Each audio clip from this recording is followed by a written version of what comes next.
Welcome to Healthy Living, Healthy Planet Radio, sponsored by EarthX, the world's largest environmental experience, and also sponsored by Natural Awakenings magazine. Live your healthiest life on a healthier planet. Now here's your host, Bernice Butler.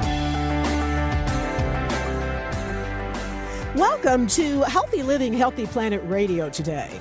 We are now well into our fourth season, and we remain just as excited as ever to continue to help you explore and understand that unbreakable relationship between your health and the health of the planet. Here we look at the hottest topics related to our environment and its sustainability and how they affect your health and wellness. Here, issues like climate change, plastic pollution, extreme weather events, and others will meet up with everyday impacts like allergies and asthma, digestive issues and gut health, cancers, lung, heart issues, and more. So listen in today as we interview experts for today's show on Earth Day Month, Investing in the Planet. And today we're going to focus on what does investing in the planet look like economically, and what is the business case for investing in the planet. Now, investing in our planet has become increasingly important in recent years as the effects of climate change and environmental degradation become more apparent. But what does investing in our planet look like economically? How can it benefit the economy as well as the environment? Now, investing in the planet involves making economic decisions that prioritize environmental sustainability and social responsibility. Investing in our planet can result in long-term economic growth. Investing in renewable energy, clean transportation, green infrastructure, and sustainable agriculture all have positive economic benefits, such as reduced fuel cost and improved crop yields, among others.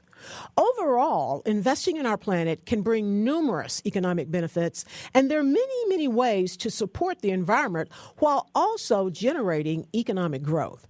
It's important for governments, for businesses, and individuals to recognize the value of these investments and take action to support a sustainable future. By investing in our planet, we can create a healthier, more resilient, and more prosperous world for generations to come. Now, for individuals, perhaps the greatest economic impact of investing in our planet arguably is health, or should I say better health outcomes. Investment in our planet provides immense health benefits due to improved air quality, access to safer drinking water sources, better sanitation facilities leading to reduced diseases, a generally cleaner habitat that encourages life diversity while also discouraging unnatural occurrences. Now, many of these benefits are reflected positively within our local health indicators, such as infant mortality rates and public confidence toward our healthcare system. Furthermore, improving global health leads directly into boosting education levels and overall prosperity by developing stronger institutions and allowing populations everywhere more and better medical information. Now, as the world becomes more aware of the negative impacts, or should I say devastating impacts, of human activities on the planet, there is a growing need for businesses to take more responsibility for their environmental impact. But is investing in the planet good for business? Well, the business case for investing in sustainability is compelling, and it includes cost savings, risk management, innovative and competitive advantage for the businesses. It includes reputation and branding success and access to capital. And by investing in sustainability, businesses can benefit both economically and environmentally, creating a win-win situation for the planet and the economy. In fact, as consumers are becoming increasingly environmentally conscious, they're much more likely to support businesses that demonstrate a commitment to sustainability. And we see that happening already all over the place.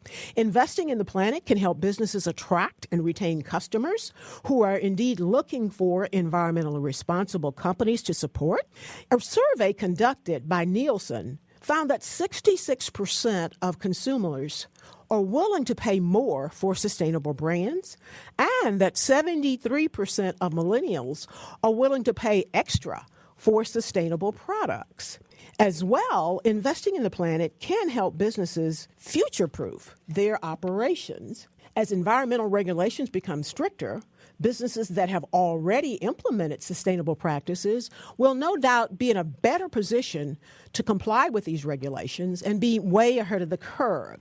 And this can help businesses avoid costly retrofits and ensure that they are prepared for any future changes in environmental policy. As well, it can save them some lobbying costs, because they'll already be where the regulators and the policies want them to be. Now, as the world becomes more aware of the impact of climate change, businesses are really increasingly recognizing the importance of investing in our planet, and they are taking some actions all the way from reducing carbon emissions to supporting sustainable practices. Many businesses are taking steps to make positive impacts on the environment.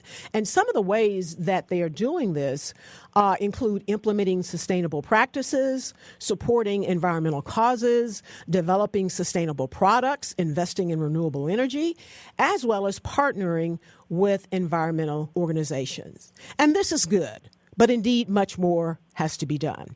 So as businesses do, however, continue to invest in our planet, we want that to speed up a lot. But as they do this, it does and can significantly boost the impact of our environmental stewardship efforts, because they can make a bigger impact, because they have bigger footprints, and they also have much larger megaphones. And all of this will benefit all of us for a more sustainable future. Now, this is a lot, but here today to help us explore and unpack some of this are three experts. And today we have what I think is a really cool, very well-rounded panel of experts who I think can really help us understand what's going on and give us that hope for the future that is really out there. Today, our panel of experts include Nicole Hunter. Nicole is Clinical Assistant Professor of Finance at the University of Buffalo School of Management, and her areas of expertise are environmental economics, international trade, public policy, taxation, and personal finance. Nicole's research examines environmental policy, renewable energy adoption, and private equity in healthcare, as well as reliance on government for disaster assistance. Nicole also presents on economic perspectives for women, the impact of environmental and pollution taxes, and the cost-benefit analysis of environmental policy. Welcome, Nicole. Thank you for being with us. And did I get all of that right? You did, absolutely. Thank you so much. Thank you. Our other guest is Jim Massey. Jim is an author and thought leader on trust, sustainability, and ethics. Jim has created and managed a wide range of innovative initiatives focused on sustainability, including Ambition Zero Carbon, one of the world's first comprehensive corporate environmental programs, and the first corporate trust report, which provides businesses with a blueprint for establishing trust with its stakeholders, which is very much needed on the environmental front. Also, Jim was formerly the ESG director for AstraZeneca. Welcome, Jim. And did I get all of that right? You did. Thanks for including me today. Thank you for making time to be with us. And our other guest is Trammel Crow. Trammel is a Texan businessman. I like to call him the green businessman. He is an entrepreneur and a philanthropist. He is founder of EarthX, an international nonprofit environmental organization that's dedicated to educating and inspiring people and organizations to take action toward a more sustainable future worldwide. And I have to disclose that EarthX was our first sponsor for Healthy Living, Healthy Planet Radio, and it is their sponsorship that allowed us to get started in October of 2019. Now, as under Trammel's leadership, EarthX's signature event has become the largest annual event in the world, with over 177,000 attendees, 2,000 environmental leaders, 700 exhibitors, and 450 speakers. EarthX has launched EarthX TV in 2020, and Trammel serves on the board of directors of Conserve America. He is co-founder of Texas Business for Clean Air and Texans for Clean Water. He also serves on the board of directors of the Center for Climate and Energy Solutions, the American Renewable Energy Institute, and he's on the advisory board of the Environmental Defense Fund Texas and the Texas Land Conservancy, among many others. Welcome, Trammel. Thank you for joining us. And did I get all of that right? You didn't say we're the absolute biggest Earth Day in the whole universe. They really are. We usually say that on our intro. But again, thank you for being with us, and we are looking forward to that Earth Day later this month. Thank you. We want to go ahead and go to break now, and we'll be right back on the other side to begin to really unpack this. What does investing look like economically, and what's the business case with these experts so they can make us all smarter? Thank you all. We want to give a shout out now to our sponsors. That is Natural Awakenings, Dallas-Fort Worth Metroplex Magazine, The Green, Healthy, and Sustainable Living Authority for the DFW Metroplex and North Texas communities. Print issues of Natural Awakenings can be found in all Whole Foods markets, natural grocers, all HEBs, Central Markets, and Sunflower shops, as well as many, many other locations across the Metroplex, as well as available free for download online at nadallas.com. Check them out.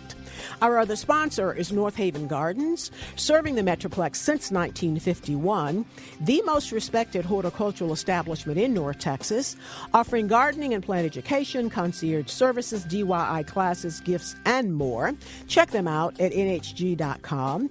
And our other sponsor is Lynn Dental Care, practicing dentistry for over 38 years with a holistic approach, looking at the whole body.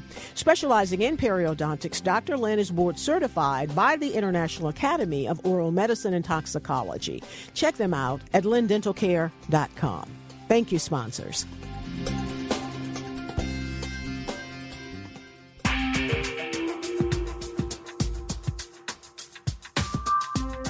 Welcome back to Healthy Living, Healthy Planet Radio, to the second in our series of Earth Day Month shows. And today we're going to focus in on investing in our planet.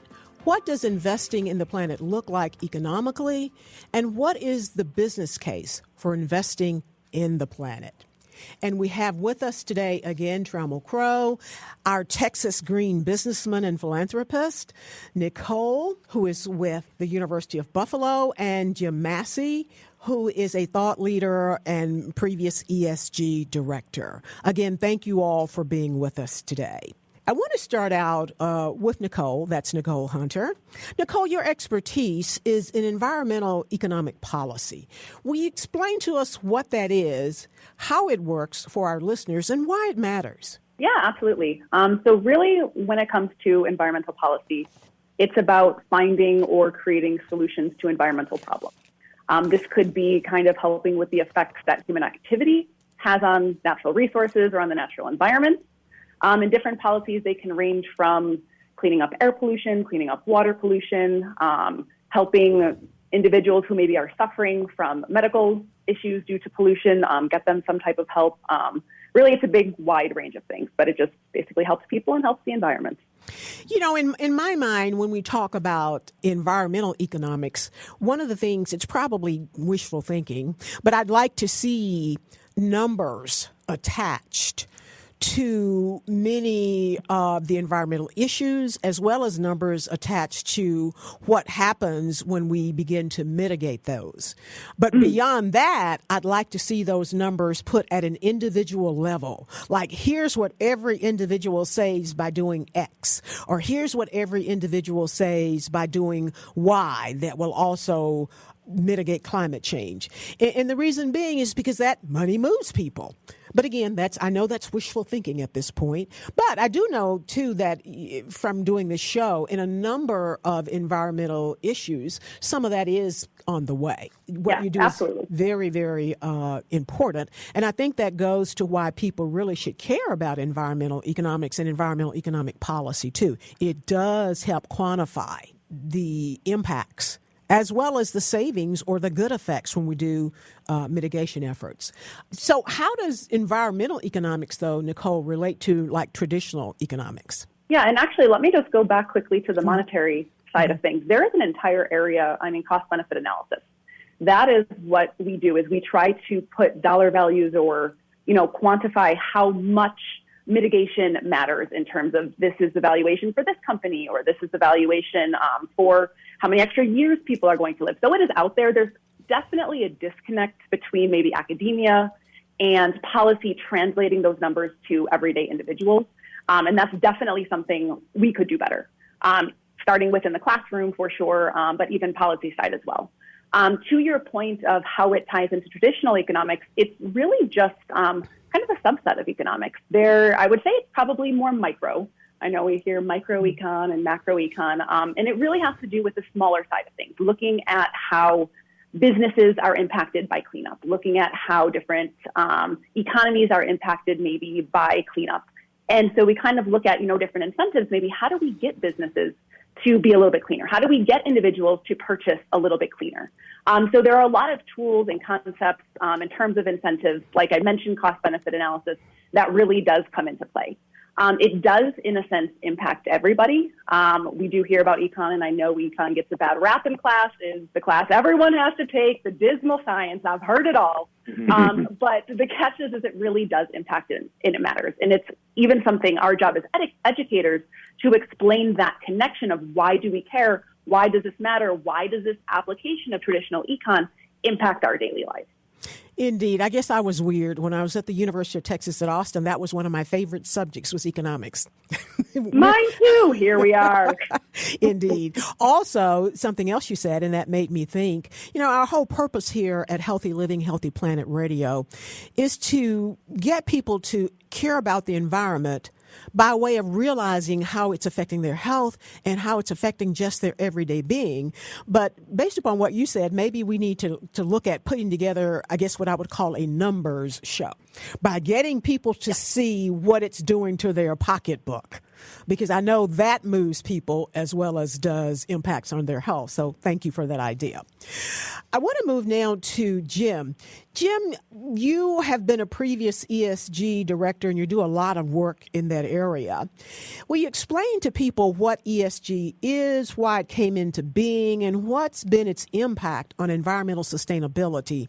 Because in some sectors, it's been getting a bad rap, and I really do not think that ordinary people in everyday lives know what it is or pay attention to it or realize any benefit of it. So talk to us about that. ESG is an acronym that's been around for quite a while, a couple of decades, and it stands for Environmental, Social, and Governance. And it originated as a way for investors to evaluate companies on their operations and their performance, looking at, is this a good investment for us? But fast forward to even just the past 3 years, ESG has become this throw around term that means a lot of different things to each individual that's using it. Why do you think it's gotten so much attention in recent years? I think it's because of what each of the individual letters stand for. We have seen substantial things in the world. I sometimes still hear people talk about natural disasters. And I'm like, no, that's global heating. This erratic weather we're seeing are not natural disasters. Those are man-made impacts to our weather patterns that will continue to get stronger and harder if we don't make changes. On the S side, the social side, we've seen significant things. In the U.S. alone, the murder of George Floyd right at the start of a global pandemic affecting every human in the world. So there's so many pieces. And so as people were trying to make sense out of the chaos we were experiencing, the easiest thing was to take what the institutions, the investors were using to evaluate companies, this ESG, and start using it to define all pieces. And that's where I don't want to get into splitting what is ESG, but I think it's important to understand it's a framework through which we as humans can create communications to talk about environmental impacts, social impacts of how we treat one another, how we engage each other, and then governance everywhere from what the government is doing in regulations to what am I doing as an individual to regulate my own behavior. We can have governance for self. I evaluate from my pocketbook to the waste I put in versus the compost I'm doing. I'm monitoring to make sure that I'm doing more compost than I am waste. And so I think that's where I want people to start thinking. It's less about the framework of ESG and more about the behavior and changing that behavior to make sure we're protecting the planet we all share together. Indeed. I would love to see, too, a very short description, really maybe one or two sentences, that describes ESG in a way that lays out clearly how the three interact with each other. Because I can see it clearly in my mind, but I can't articulate it without thinking about it. But I think that's what the world needs. It's just a short sentence or two that describes it, but that's describing it in terms of how it all fits together, because it really does. Environment, social impact, and governance, it's just tied together, but it's not communicated in that way. And that's probably one of the issues, I think, in the whole environmental sustainability realm. I've found that out in the 3.5 years of doing this show, is communication and how you're framing it, the words you're using, so that people clearly understand it. Because I think when they don't, they just walk away or just wipe it off their table. Anyway, I will climb down off my box right now, and I want to go to Trammel. Trammel, I know that you started the Texas Business for Clean Air, or Texas Businessmen for Clean Air. Will you tell us about how you first became interested in environmental issues and what instigated you to start the Texas Businesses for Clean Air? Thank you. I'd love to tell my story. As a child, growing up in the 60s, we saw things on the front page of the newspaper or the Saturday Evening Post of rivers on fire and just, environmental catastrophes that we'd never heard of before. So it just influenced me as a youngster. When I was 12, I learned the word environment. And from that moment, really, it was always the most important thing to me. I come from the generation that didn't choose careers based upon the good that we could do. So I waited until I got retired. At that time, a couple of businessmen came to me, the founder of the Container Store and the founder of Hotel.com, and explained that TXU, our power company here, was going for too many permits for coal-fired plants, 11 different permits at once that they plainly did not need at that time. They just wanted to save some permits for the future. And the environmental groups were already opposing it actively all through the state. But we started the Texas Business for Clean Air, which is the first time in the state of Texas the word business and clean were ever together. Indeed. And we created another buzz in the battle, and the battle was won. Or is that group still active? And have they taken on any more issues on clean air? No, it's not. We've all gone on to do different things in the environmental world. And I saw, too, that you were involved. Is it Texans for Clean Water? Yeah, that's basically fighting the bottle bill that Okay. the beer companies always prevent from passing. Ah, indeed. Well, we're very glad that you all took on that fight, and hopefully you will continue. Because I think that's why I'm excited about talking about the business case for investing in our planet today. Because, again, they have a big role, because when they make a splash, it's a bigger splash. And so their big splash, along with our individual splashes, will hopefully move us ahead much, much quicker. I think we only have about 1 minute to go before break. So I want to jump back really quickly to Nicole. Nicole, what are some examples of environmental problems that environmental economics seek to address? Real briefly, and then we'll continue on the other side. Absolutely. Just a couple examples. I mentioned air pollution. So the EPA, for instance, has standards for cars and trucks. The newer fleets, they get stricter and stricter in terms of how many emissions can come out of these vehicles. Acid rain, right, used to be something that was in the news quite a bit, 70s, 80s, and U.S. actually does have some emission permit trading schemes. And so in order to clean up the air, in order to clean up the waterways, different power companies actually go ahead, trade permits. There's a cap on how much you can pollute, and pretty much you have to pay if you want to. So these are different, basically, policies or kind of mechanisms to get companies, to get individuals to reduce kind of their footprint on the economy. And we'll be right back on the other side, and I want to just dig into that just a little bit more with you, Nicole. We'll be right back on the other side with Trammel Crow, Nicole Hunter, and Jim Massey, so they can continue to make us smarter. Thank you all.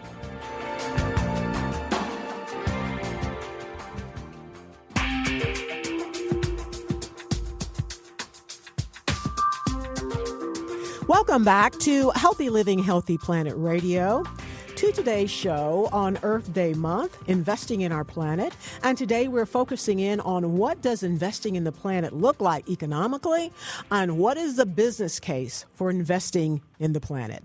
And we are back with Trammel Crow, our own Dallas Texan green businessman and philanthropist.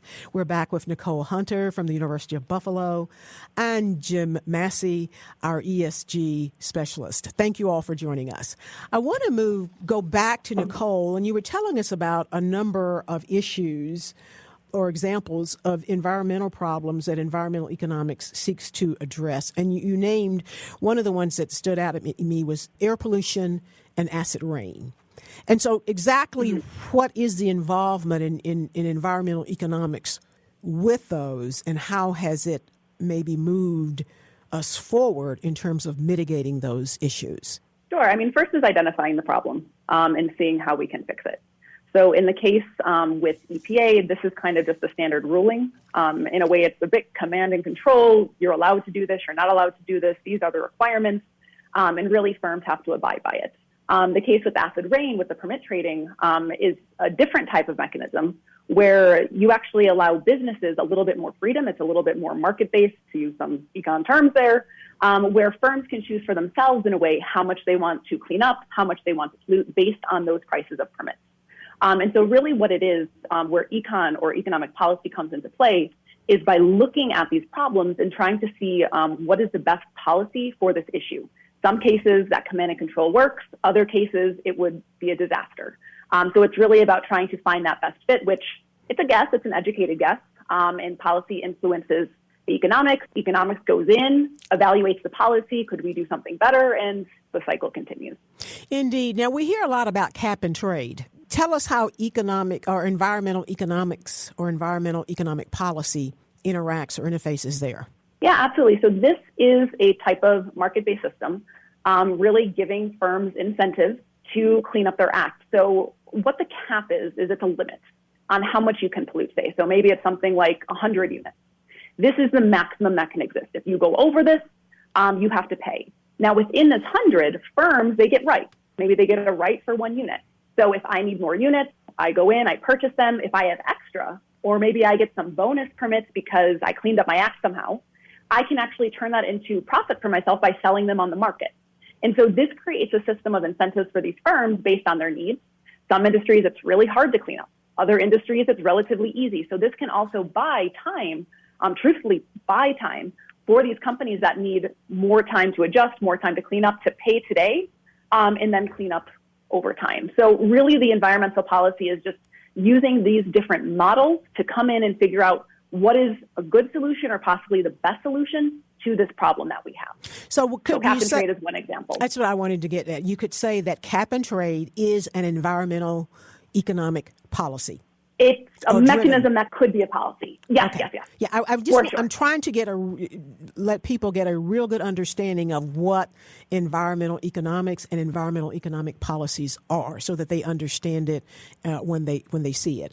Any other examples of things that we see and hear about or exposed to in our everyday lives that is or is driven by environmental economic policy? Absolutely. One that maybe a lot of your listeners might have experienced is credits for solar panels.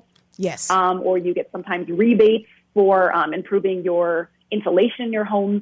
Those are economic policy decisions because these things are helping the grid be more efficient or taking maybe some stress off of the grid in the first place. So really any type of incentive you see out there to kind of clean up your act is typically going to be driven by policy, and it doesn't have to be the federal government, right? This comes from your local municipalities. This comes maybe just even some different organizations have different incentives. Purchase this, I'll give you a coupon. That in a way is a type of policy. It's just not necessarily from the government. So it's really just about these incentives to clean up kind of our behavior. Thank you. I think that's something that everybody then can identify with and they can know it in their everyday lives. Jim, now, most people in our everyday lives don't perceive ESG as something that affects them or anything that they need to know about or even be concerned about. Why should they be? How does it affect people? How does it come to them, or they deal with it at their kitchen tables? I think I'm going to follow on what you were saying, Nicole, about how does economic policy, I never thought about this, right? And I'm glad I'm in your class today because, Bernice, we need to look for a company vehicle. And as an executive within my organization, I had a need to try to influence the company to move to green fleet. And what was meaning is we had 17,000 vehicles around the world that were based on the traditional gas engine. So, it's 2017, and I was starting to look for my first electric vehicle, and I think the term was a rebate that the federal government was giving if I went to get this vehicle. And it was like $7,500 off list price. And that helped me. And so, the reason, ESG is addressing this is how I move about as an individual in society was impacted off of that policy as they were trying to convert and get more demand for electric vehicles in the U.S. And it impacted me. And then the interesting thing, Bernice, is as I started driving an electric vehicle, understanding the challenges, but also the infrastructure was there that I could, it allowed me as a leader within an organization to start investing.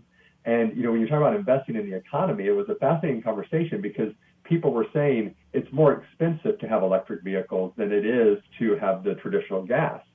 But what they weren't realizing is I had to go in and work with my procurement team to align the cost of acquisition of vehicle and also the cost of the gas for those vehicles versus the non-gas charges.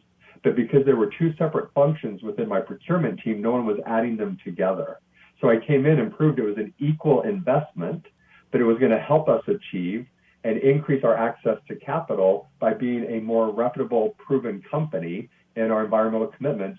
And we were one of the first companies to sign up with the UN Global Compact for the EV 100, where we made a commitment that we're going to switch all 17,000 vehicles by 2025 to electric vehicles. So I think it's a great example for listeners when you're sitting at the kitchen table thinking about what vehicle am I going to drive.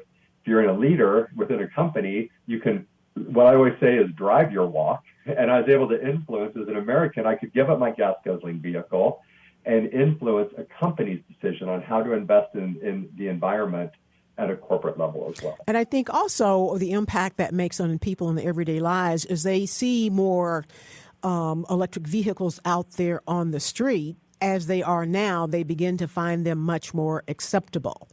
What are some other ways that ESG impacts all of us? Oh, it's a great topic. And I think this goes back to something you said in an earlier segment about when we talk about ESG, we often keep them siloed. It's so easy to have the description of environment, social, and governance. Mm-hmm. But the reason I can't think of them that way is because as the environment is changing, the environment is disproportionately affecting people differently. And, if you look at a global perspective, low to middle income countries at the recent UN global meetings, they were saying, hey, developed countries, there's 11 countries that are responsible for almost 76% of greenhouse gas emissions that are traditionally developed countries. And that would be one of us, wouldn't it? And one of those would be us. The U.S. Let me ask you this, though, because I know, what about investing in some other ways that really touch people that they don't think of, that ESG affects them? Well, I think, I'll use a personal example here, Bernice. I was looking for an investor. And at the time, this is bringing S into E. I'm worried about the environment. We have a shared planet that's dying, right? And it's my home, it's your home, it's Nicole's, it's Trammel, all of our homes. So I wanted to have impact investing on environmental topics. Yet, where my money currently was, the CEO came out and said, on the S side of things, the social side, he's like, the talent just isn't out there for historical females or ethnic groups.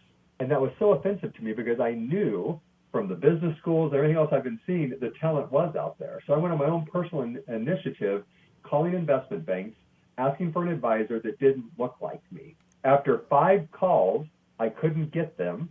On the 6th call, I did. And I found an investor who understood the impact I was looking for, and he is now advising and helping me with those impacts. Understanding I'm not looking for an impact fund that has gas in it. I hear and read a lot about a lot of different investment funds dropping fossil fuels or dropping these kind of things. Where are we with that? Is that enough to make a big impact? It's an interesting and challenging question, right? Because I think because we're in the transition period. I think that we don't have enough accountability from the investment community in the transition of fossil fuel companies to the low carbon community, the transition that we're looking for. And it's not happening fast enough. And so, though I think there are organizations doing it, there are still many. When I talk about ESG and the way investors look at this, there are many fossil fuel companies that say we have policies in place, but their actions aren't aligned to what their commitments are. And so that's where I think we need more, faster taking care of this. We're going to go to break right now, and we'll be back on the other side to talk to these experts so they can continue to make us smarter. We want to give a shout out now to our sponsors. That is Natural Awakenings, Dallas-Fort Worth Metroplex Magazine, the Green, Healthy, and Sustainable Living Authority for the DFW Metroplex and North Texas communities. Print issues of Natural Awakenings can be found in all H-E-B stores, natural grocers, central markets, sunflower shops, and many, many other locations, as well as available free for download online at nadallas.com. Our other sponsor is North Haven Gardens, serving the Metroplex since 1951, the most respected horticultural establishment in North Texas, offering gardening and plant education, concierge services, DIY classes, gifts, and more. Check them out at nhg.com. Our other sponsor is Lynn Dental Care, practicing dentistry for over 38 years with a holistic approach, none mercury, looking at the whole body. Specializing in periodontics, Dr. Lynn is board certified by the International Academy of Oral Medicine and Toxicology. Check them out at lindentalcare.com. Thank you, sponsors.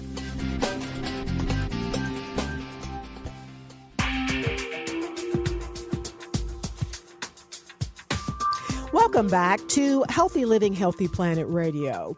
To today's show on Earth Day month, investing in our planet, focusing on what does investing in the planet look like economically, and what is the business case for investing in our planet. And we are back with Trammel Crow, our Texan green businessman, Nicole Hunter, University of Buffalo, and Jim Massey, our ESG thought leader. Again, thank you all so much for joining us today. I want to start this segment back with Trammel. You are involved across the nation and perhaps globally in a number of environmental organizations, Trammel. And so I just want to ask you, what do you see or what do you think is the best approach to investing in our planet? What have you seen that works? What do you think? Well, the best investment of all is the investment of time. Environment's a very tricky problem, a million problems. So it's drop by drop, literally, and piece of paper by piece of paper. So it's to change your lifestyle. But if there are two main ways that we're going to ward off the amazing threats that we have to the environment, one would be our lifestyles. And it doesn't have to necessarily be sacrificing. It's simplicity and more intelligent consumption. And then the other is the business side, innovation and investing in green. So it's a balance. And I think the program today is about the business side. Right. We have a big Earth Day event, and I think it's unique in that it has business and government and university and NGO all through it. I've been taken to task before for having ExxonMobil at the event, but they do some green things too. I've heard you, say and use the term that it has to happen holistically. And I have had those conversations about, why is ExxonMobil and some of the other petroleum. And I think it's very appropriate that people tend to just not think about the fact. And I think what you always say is that it gets them here, gets them at the table, gets them exposed. You got to bring them in. You just can't look at them across the way and jump up and down and scream. That's right. Our big Friday lunch is our best opportunity to get the business community from downtown Dallas. And we're having a very controversial group of speakers, I'd say, the Texas State climatologist, and then Alex Epstein, the author of The Moral Case for Fossil Fuels. He's not a climate denier, but he talks about how do you go about this and how do you allocate fuels. So business folks will come in almost saying, why are we going to this Earth Day? and they'll walk out having seen maybe 50 different presentations of NGOs and universities on green issues. Indeed. Is that John Nielsen Gammon who's going to be there with Texas? Yes. Yeah, he's on our show every year. That's one of my favorite shows I do. It's usually in October or so, but it's about extreme weather events. And that's when John is on every year to really make that case. So you're going to have John, the state climatologist, with someone making the case for fossil fuels, and what other types of folks are going to be there? Well, the moderator will be Rick Perry, the former Secretary of Energy. Oh my goodness! We're so lucky. I think it's because Texas is one of the big problems that we're so lucky to have so many speakers involving with us. I think we have 6 congressmen. We have several different departments of the Department of Energy, the Footprint Coalition, Robert Downey Jr.'s group, several divisions of the United Nations, the former CEO of AOL, one of my personal favorites, John Miller, E.F. Hutton. It doesn't stop. And 150 mayors from Mexico are coming in all at once. And briefly, I just want to kind of explore, again, what's in this and these high-level meetings for ordinary people in their everyday lives, to get them to understand that these people make decisions that affect them. Yeah, the high-level meetings with the general public. We have these conferences are open to the general public for the most part, and many of these stages with speakers are right there smack dab in the expo. So what's in it for them? I guess the way to summarize it is to say education. We have the United Nations Global Climate Negotiation Workshops going on. So different types of offerings, a ride and drive for all the electrical vehicles. So what's in it for them? I'd say to become greener. If Texas becomes light green, I think the nation will become dark green. I love that. And I agree with you. You said Texas is kind of part of the problem, but that to me presents the opportunity to lead the way to solutions. I just had this heated or spirited conversation with someone last week. We were kind of debating, why is Houston perceived to be greener than Dallas, which always gets under my skin. But I can speculate on that because they've had so many problems with all the oil companies. They've had to deal with these. That was the point they got over to me. We've done it they are greener out of necessity. They say necessity is the mother of invention. And so then I acceded. I said, okay, I will then now accept Houston as being greener than Dallas for that reason. So thank you. Last thing, Trammel, can you tell us a little bit more about the impact of EarthX film that y'all went to in 2020? What is that about, and how's that impact? EarthX TV, again, we're just lucky as hell. Let me give you an example. In 2020, when we canceled for COVID, we canceled 450 speakers. And being from Texas with an appropriate cultural inferiority complex, I'm quick to defend myself by saying these are not any backwoods East Texas sages, scientists and authorities from all over the country and international. So we finally realized, we should be doing much more online. And so we've resorted to our incredible resources of speakers from all walks of life. Then we started realizing that if they're bald and they wear glasses, they might not be the most exciting on TV or online, on platform. And we started doing low budget but high quality shorts on environment of all types. So about 6 months ago or more, we finally got Spectrum Television. I think it's channel 169 in most neighborhoods for 11 million homes. And we hope that will be doubled or tripled in the next month or two with other large cable companies that are about to take us on. And we're in 25 million homes or something like that in Europe, from Ireland to Romania. Indeed, and we're very grateful because you guys have some really neat offerings there, too. I know you have a number of offerings for children as well. So thank you. We appreciate what you're doing. Before we go, I want to hear, too, from Nicole.